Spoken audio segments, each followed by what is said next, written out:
The Bible is a living word that reads us as we read it. It's a person, a voice that proves that time is not linear, as one sentence can confirm the past, guide the present, and declare the future. You are here. I am here. He is here. We are here right now. In the tomorrow of yesterday and in the yesterday of tomorrow, I thank you for joining today. So we're back. Thank you so much for joining once again.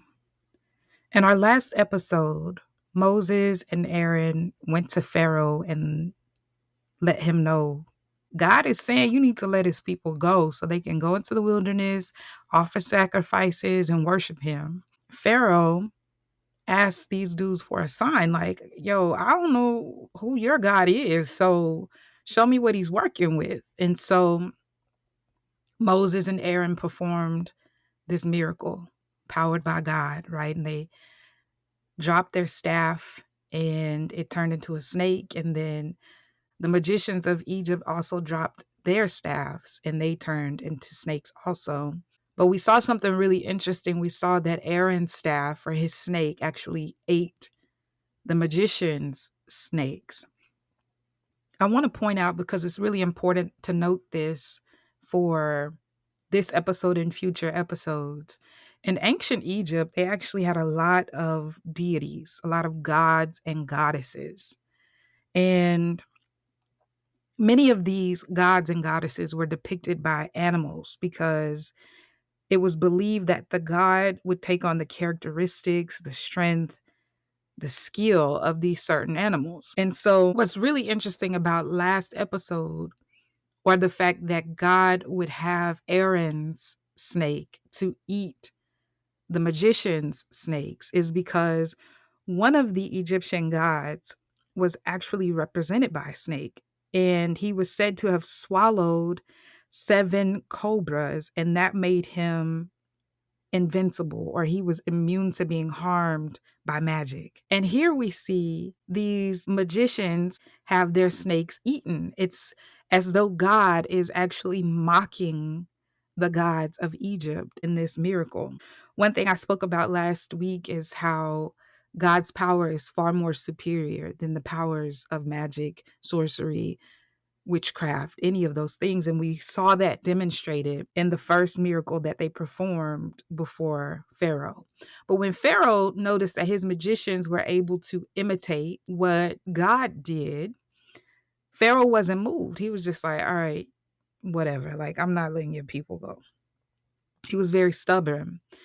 And because of that, God told Moses to take the staff and to meet Pharaoh in the morning and to stand on the bank of the Nile River and let Pharaoh know God tried to tell you to surrender his people and you didn't want to listen. And since you didn't want to listen, God is actually going to plague your land. And God gave Moses instruction to raise his staff over the Nile River. And when he did, all of the water in the Nile, and not only the water from the Nile River, but all of the water in bowls and jars, all of the water that the Egyptians had stored turned into blood.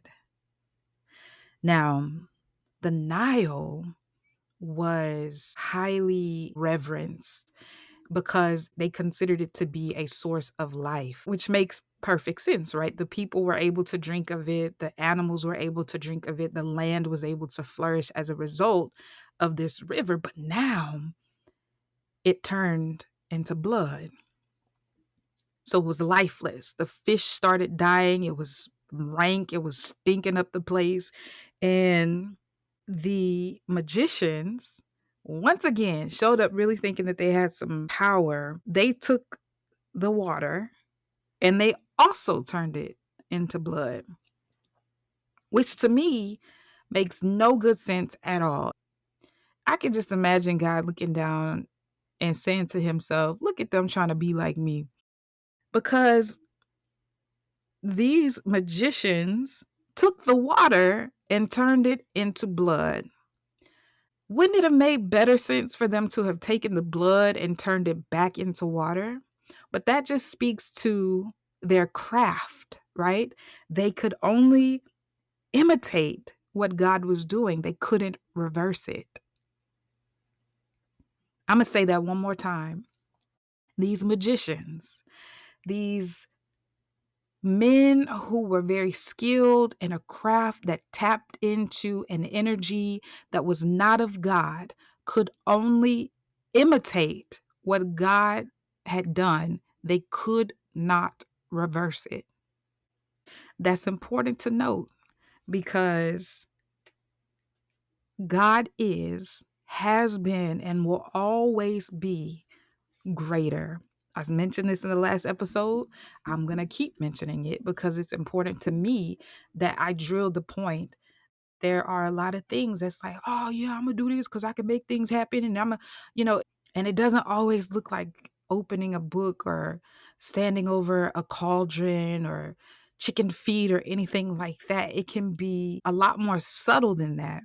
But any spirit that is not of God, that is not the Holy Spirit, any type of conjuring that is done that is not a prayer to the God of Abraham, Isaac, Jacob, Moses, and Clarissa is inferior. Okay, now that I made that point, I'm going to move on.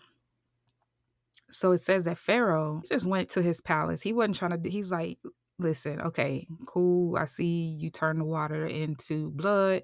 That's really inconvenient. But he just went to his palace and it said he just put it out of his mind. Like, I'm just not going to think about it. And 7 days later, the Lord told Moses to go back to Pharaoh and reiterate once more, yo, the Lord is saying you need to let his people go so he can offer sacrifice and worship him in the wilderness. And if you don't, the Nile River is going to be swarmed with frogs. They're going to come out the river. They're going to invade your land, your palace, your bedroom, your bed, your kitchen, your space. They're going to be all over the place. Pharaoh didn't listen. So per God's instruction, Aaron raised his staff and sure enough, these frogs just start jumping out the Nile River and they cover the land. I could not imagine having frogs every step that I take, jumping out of my kitchen, jumping out of my bedroom, jumping on me. And frogs are not quiet. So they making a whole bunch of noise and they are infesting the land.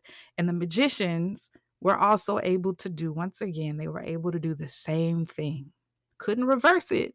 Would have made more sense for them to try to do something to make the frogs go back into the Nile River, but that's not what they were able to do. Going back to the ancient Egyptian gods and goddesses, they actually had a goddess who was depicted as a frog and represented fertility and childbirth.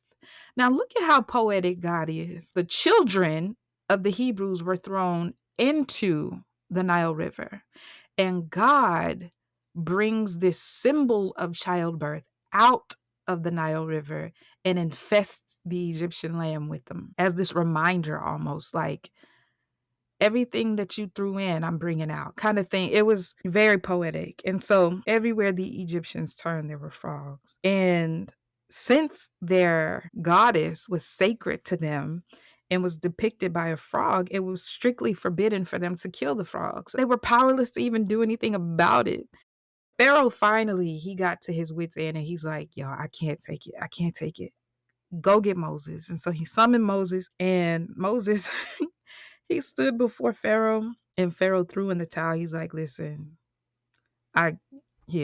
just please plead with your Lord and get rid of these frogs for me and for the people, because this is too much. I can't hear myself think. I can't enjoy a meal. I can't sleep. This is ridiculous. And I'm gonna let your people go. I ain't want to do it, but I'm gonna let your people go. Just get rid of the frogs.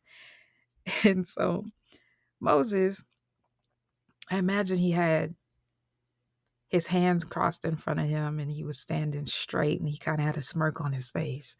And he was like, bet, yeah, I can do that. So when's a good time for you? When would you like the Lord to get rid of these frogs for you? And Pharaoh, interestingly enough, he said, tomorrow. Yeah, yeah, let's just, make it happen tomorrow. I wonder if he did that to try to save face just a little bit and say, you know what, I'm powerful, I'm strong, I can handle it for another few hours. But Moses listened to the request of Pharaoh and he's like, all right, cool, I'll talk to God and it'll be done tomorrow. Then you'll know that you know that you know that there is no one like my God. There's no one like the God of the Israelites. There's no one like the God of Abraham, Isaac, and Jacob. All these little gods you over here worshiping. Uh-uh. My God is the one you gonna recognize. Moses left and he went and prayed to the Lord about the frogs. And God did exactly as Moses prayed. And he made sure that the plague ended on the next day. But they didn't just disappear, right? It said that they died. So the Egyptians had to go around and sweep up all of these frogs. It said they were swept into heaping piles because there were so many of them and they were putrid. The stink was disgusting. And after they swept up the frogs, Pharaoh realized that he wasn't listening to a loud croaking anymore and he could actually eat a meal without a frog staring him in the face. He became stubborn once again and he reneged on his promise to let the people go. It happens all the time because there are so many times that we get in these situations and we're desperate and we cry out, God, if you'll just get me out of this situation, then I'll dot, dot, dot, I'll do whatever, blah, blah, blah. And as soon as he gets us out of the immediate threat, we renege on the promise. We do it all the time. And we're going to see here why that was a bad move on Pharaoh's part. So in the next episodes, we're going to see how God continues to show his power in a way that the Israelites will understand it, as well as the Egyptians. And I look forward to having that discussion with you. Again, God's power, that's the real power. It's a lot of imitators out here, but I'm telling you, you want to be on Team Jesus. You want to get to know this God of Abraham, Isaac, Jacob, Moses, and Clarissa. If you have any questions, drop a comment in the comment section, or you can reach out to me at imaginebiblestories.com on the contact page.